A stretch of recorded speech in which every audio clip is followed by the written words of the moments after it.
You crack a tray and drop a few cubes into a glass. You fill it in a bag and hold it to your injuries for soothing.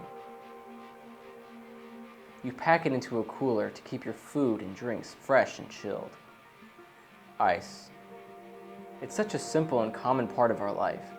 You probably don't think twice about where it came from, how it was made, or the significance it had in our contemporary society.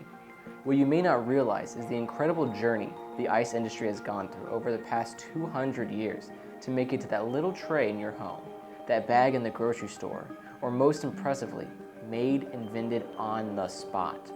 2 centuries ago, iced beverages were considered a rare luxury, enjoyed only by the wealthy. The man that would change it all? Frederick Tudor.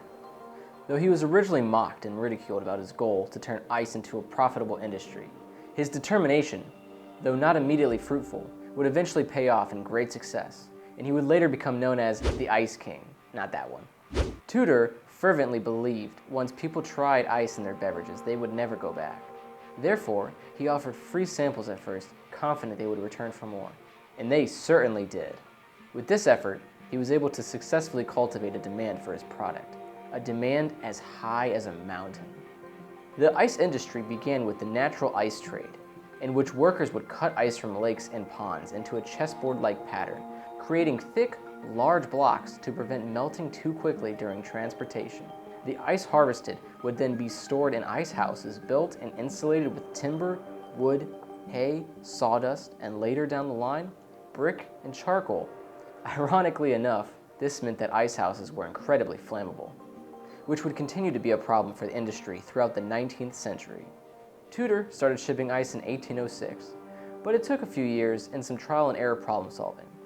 By the mid-1820s, Tudor was shipping approximately 2,000 tons of ice, making up 2/3 of the ice exports from Boston, which is around 400 fully grown elephants. When ready to ship, the ice would be packed and insulated, first with hay and pine tree cuttings, and later more effectively with sawdust.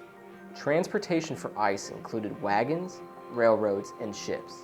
That would include increasingly sophisticated methods for refrigeration and insulation over time. The final stop in the old ice supply chain was the horse-drawn ice wagon.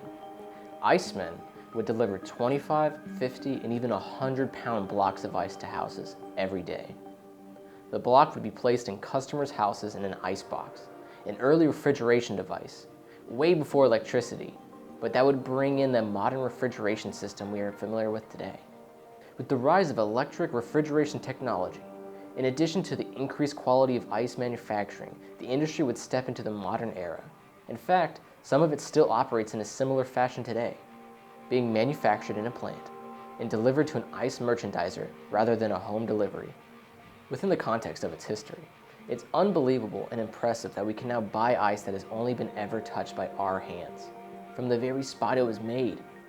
But that doesn't mean we should stop innovating now. The ice industry has seen massive success, all through hard work and dedication to implementing new ideas. Find out how Everest is revolutionizing the industry with a simpler, more efficient design for ice vending down in the link below. Ice and water vending will elevate your business to the next level. From humble beginnings to vending in the most efficient way possible, ice and water is needed by everyone, and Everest can help you with that.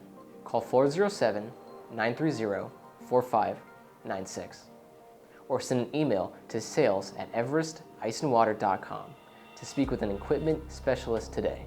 Check out part 2 in a couple of weeks. Thanks for watching, everyone. We'll see you next time.